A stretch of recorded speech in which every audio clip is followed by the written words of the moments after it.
શ્રી ગણેશાય નમઃ. આદિદેવ નમસ્તુભ્યં પ્રસીદ મમ ભાસ્કર. દિવાકર નમસ્તુભ્યં પ્રભાકર નમોસ્તુતે. આદિત્યમ ગણનાથમ ચ દેવીમ રુદ્રમ ચ કેશવમ પંચદેવમિત્યુક્તમ સર્વકર્મસુ પૂજયેત. આપણા શાસ્ત્રીય પરંપરા અનુસાર અને શાસ્ત્ર પ્રમાણ અનુસાર પંચદેવતાઓનું પૂજન કરવાનો એક વિધિ છે.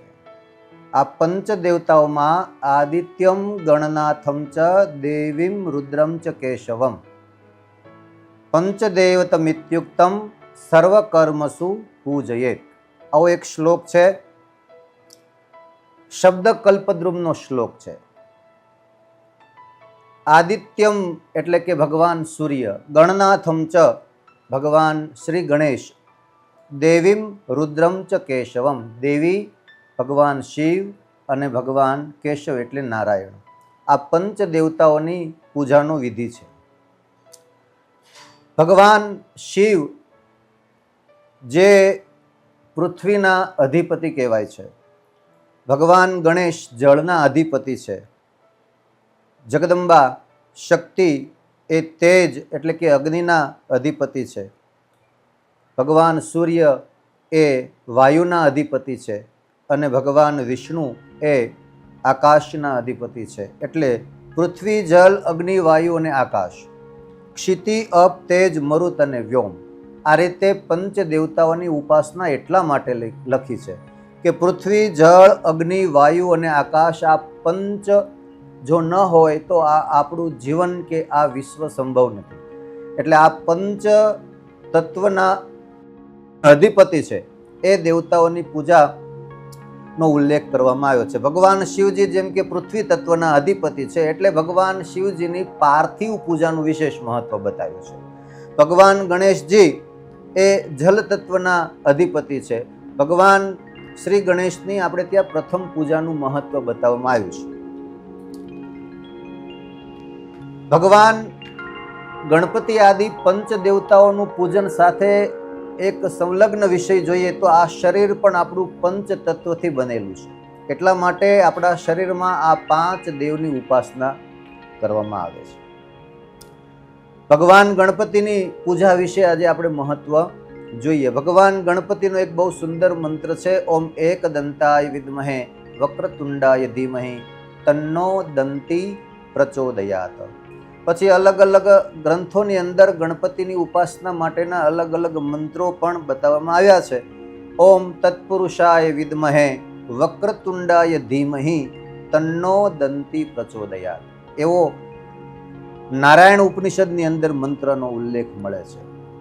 એક મૈત્રાયણી સંહિતાની અંદર ગણપતિની ઉપાસના માટે ઓમ તત્કારાટાય વિદ્મહે હસ્તિમુખાય ધીમહિ તન્નો દંતી પ્રચોદયાત.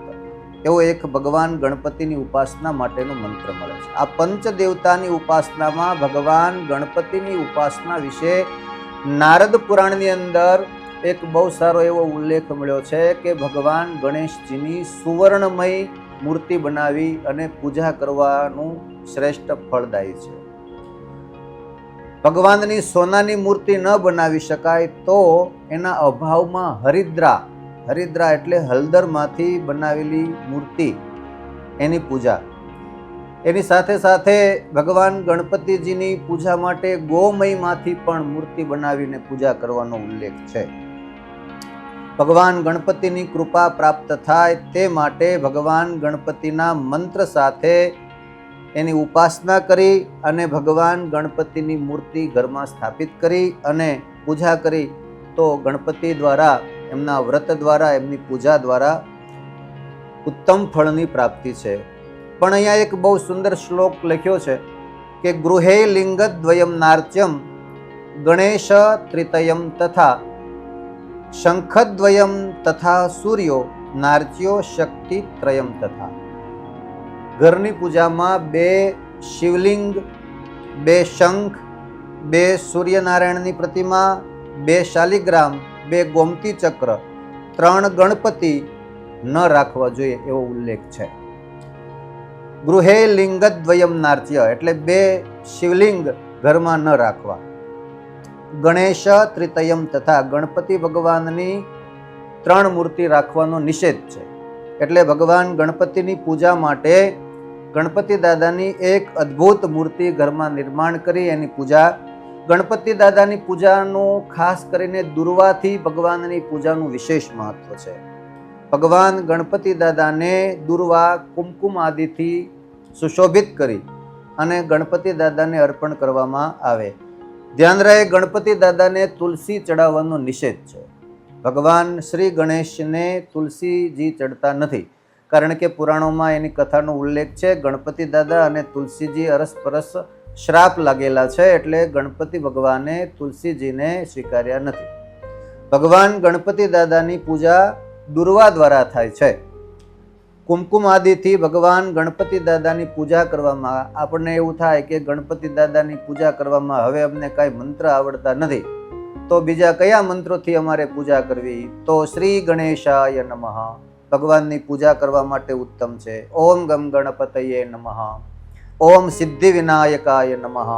આ ભગવાન ગણપતિ દાદાની પૂજા દ્વારા ફલ પ્રાપ્તિ માટે અને ભગવાન ગણપતિની પ્રસન્નતા માટે મંત્રો છે. ભગવાન ગણપતિ દાદાની શ્રદ્ધાપૂર્વક 21 દુર્વાની પાંખડીથી એક નામ મંત્ર દ્વારા 21 પાંખડી ગણપતિ દાદાની ઉપર દુર્વાથી પૂજન કરી ચડાવવામાં આવે. દરેક વખતે ભગવાનના નામ અલગ અલગ છે, એ અલગ અલગ નામથી પણ ભગવાનને દુર્વા અર્પણ કરી શકાય.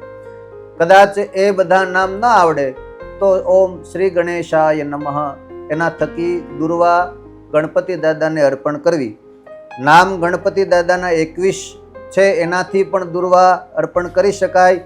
નામનો આપણે ઉલ્લેખ જોઈએ તો ઓમ સુમુખાય નમઃ, ગણાધીશાય નમઃ, ઉમાપુત્રાય નમઃ, લંબોદરાય નમઃ, હરસુનવે નમઃ, શૂર્પકર્ણાય નમઃ, વક્રતુંડાય નમઃ, ગુહાગ્રજાય નમઃ, એકદંતાય નમઃ, હેરંબાય નમઃ, ચતુહોત્રે નમઃ, સર્વેશ્વરાય નમઃ, વિકટાય નમઃ, હેમતુંડાય નમઃ, વિનાયકાય નમઃ, કપિલાય નમઃ, વટવે નમઃ, સુરાગ્રજાય નમઃ, સિદ્ધિ વિનાયકાય નમઃ. આ 21 નામથી ગણપતિ દાદાની પૂજા આપણે દુર્વા ચડાવીને કરી શકીએ. ભગવાન ગણપતિ દાદાને મહાપૂજા આપણે ત્યાં મહોત્સવ ઉજવવામાં આવે છે ભાદ્રપદ મહિનાની શુક્લ પક્ષની ચતુર્થીના દિવસે. મંગળવારના દિવસે જો ચતુર્થી આવે એટલે કે ચોથ આવે તો તે દિવસને અંગારક ચતુર્થી કહેવામાં આવે છે. એનું વિશેષ ફળદાયી છે, એનું વિશેષ મહત્વ છે. જો રવિવારના દિવસે ચતુર્થી આવે તો એ પણ વિશેષ ફલ પ્રાપ્તિ માટેની પૂજાનો મહોત્સવ છે. પૂજા કરતા કરતા થોડા ઘણા આપણા ત્યાં નિયમોનું પાલન કરવાનું પણ લખ્યું છે. ભગવાનની પૂજા કરતી વખતે સૌથી પહેલા ગણપતિ દાદા આપણા જીવનના વિઘ્ન હરે એ હેતુથી આપણે ભગવાનની પૂજા કરીએ છીએ. પણ ઘણીવાર એવું બને કે આ કંઈક ગણપતિ દાદા આમાં હશે, પણ એ જ્યાં સુધી આપણને માત્ર મૂર્તિ દેખાય છે ત્યાં સુધી ભગવાનમાં શ્રદ્ધા થતી નથી. એમાં જ્યારે આપણને ભાવ જાગે કે આમાં પ્રત્યક્ષ ભગવાન ગણેશ બિરાજે છે, ત્યારે ભગવાન ગણેશજીની પૂજાનું વિશેષ ફળ છે. આમાં એક બહુ સરસ મજાનો પૌરાણિક ઉલ્લેખ છે કે ભાદ્રપદ માસની શુક્લ પક્ષીના ચતુર્થીનું વ્રત કરનાર વ્યક્તિ એ ભક્ત આખરે અંતે શિવલોકની પ્રાપ્તિ કરે છે. એટલે કે ભગવાન શિવને પ્રસન્ન કરી અને અંતે એની અધોગતિ થતી નથી. ભાદ્રપદ માસની શુક્લ પક્ષીના ચતુર્થીના દિવસે ભગવાન ગણેશજીના મહોત્સવને ઉજવે એ માત્ર ગણપતિ ભગવાનને જ નહીં પણ તમામ દેવતાઓને પ્રિય થાય છે. માટે ભગવાન ગણેશજીની ઉપાસનાનો બહુ સરસ મજાનો સિદ્ધિ વિનાયક ભગવાનનો વિધિ બતાડ્યો છે. ભાદ્રપદ માસ શુક્લ પક્ષ ચતુર્થીના દિવસે આ વ્રત ગણપતિ દાદાનું પ્રારંભ કરી અને 6 મહિના સુધી યા તો 12 મહિના સુધી ભગવાન ગણપતિ દાદાની આ ચતુર્થીનું વ્રત કરવામાં આવે. એટલા માટે એકાગ્ર ચિત્તપૂર્વક ભગવાન ગણપતિ દાદાની પૂજાનું વિશેષ મહત્વ બતાવ્યું છે. આમ ભગવાન ગણપતિ દાદાને વિશેષ કરીને લાલ પુષ્પ પણ અત્યંત પ્રિય છે. એટલે ભગવાનની પૂજા માટે કુમકુમ એટલે કે કંકુ અને લાલ પુષ્પથી ભગવાન શ્રી ગણેશની પૂજા. ભગવાનને બેસાડવા માટે લાલ વસ્ત્ર પણ એ ભગવાનને અત્યંત પ્રિય છે. એટલા માટે ભગવાન ગણપતિની પૂજા માટે લાલ વસ્ત્ર શ્રેષ્ઠ માનવામાં આવ્યું છે. આવી રીતે ભગવાન શ્રી ગણેશની ઉપાસના, પંચ દેવતાઓની ઉપાસના કરવાનો વિધિ આપણા શાસ્ત્ર પરંપરામાં બતાવ્યો છે. એમાં ભગવાન ગણપતિ દાદાનો પ્રથમ વિધિ આપણે જાણ્યો. હવે ભગવાન આદિત્ય કહેતા સૂર્યનારાયણ ભગવાનનો વિધિ પણ ફરીવાર આપણે જાણીશું.